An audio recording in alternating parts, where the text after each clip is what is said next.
جی بالکل صحیح کہہ رہے ہیں آپ. اس کے باقاعدہ اصول موجود ہیں اور خود قرآن نے ہی بتایا میں اس کے اصول کہ دین کو آپ نے کیسے پہنچانا ہے. ایسا ہی نہیں کہ بس دین کو سمجھ لیا اور بس جیسے مرضی چاہے آپ نے اس کو پہنچانا شروع کر دیا. نہیں، جب آپ کو یہ بات سمجھ میں آ گئی کہ وَلَقَدْ يَسَّرْنَا الْقُرْآنَ لِلذِّكْرِ فَهَلْ مِن مُدَّكِرٍ، کہ قرآن کو ہم نے آسان بنا دیا، اس کو سمجھے ہر کوئی پڑھے. یہاں پر آ گیا اخرجت للناس تأمرون بالمعروف وتنہون عن المنکر، کہ ہماری تو ڈیوٹی یہ لگ گئی ہے کہ بھئی ہم نے نیکی کا حکم دینا ہے اور برائی سے روکنا ہے. تو آخر یہ کام کرنا کیسے ہے؟ جس طرح کا حدیث میں بھی ہے کہ بلغوا عنی ولو آیہ، کہ مجھ سے اگر تمہیں ایک آیت بھی پہنچی ہے، ایک حدیث قرآن کی ایک آیت کسی تک پہنچ گئی تو اس کو آگے پہنچانا ہے. اب سوال یہ پیدا ہوتا ہے کیسے پہنچانا ہے؟ اس کا بھی قرآن نے خود جواب دے دیا، ادعو الی سبیل ربک. یہاں پر صیغہ امر ہے، امر کا صیغہ یہاں پر استعمال ہو رہا ہے کہ ادعو، بلاؤ، الی سبیل ربک، اپنے رب کے راستے کی طرف. کس طریقے سے بلائیں؟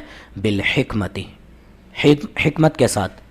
اب حکمت کے اندر اس قدر اصول و ضوابط مرتب ہیں کہ اس کی کئی لمبی ڈیٹیل ہے. میں ایک مثال کے طور پر آپ کو چھوٹا سا سمجھا دیتا ہوں.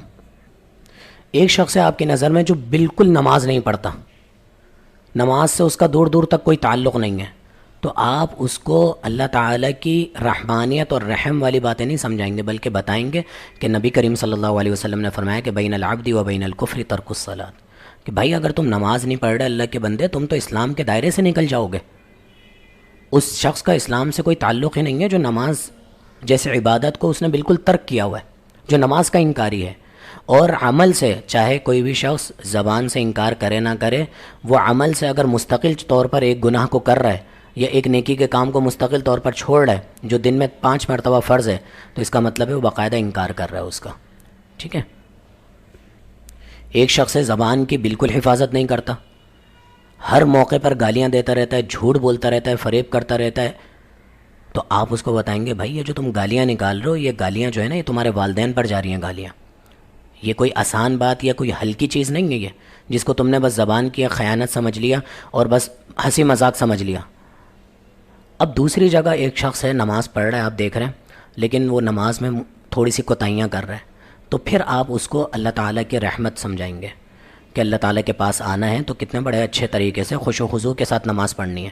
بسم اللہ الرحمن الرحیم، قد افلح المؤمنون الذین هم فی صلاتهم خاشعون. دیکھو کامیاب شخص تو وہ ہیں جو اپنی نمازوں میں خوش و خضوع اختیار کرتے ہیں، نمازوں کی حفاظت کرنے والے ہیں. ان کی پھر نماز کو بہتر طریقے سے بتائیں گے. پھر آپ ان کو ڈرانے والی چیزیں نہیں بتائیں. کیوں؟ کیونکہ وہ اللہ کی پہچان ان کو ہے، وہ وقت نکال کر پاکی اختیار کر کر وضو کر کر نماز کے لیے کھڑے ہو رہے ہیں، لیکن نماز میں ان کی تھوڑی بہت چھوٹی موٹی کوتاہیاں ہیں، تو آپ ان کو ان کے طریقے سے سمجھائیں گے.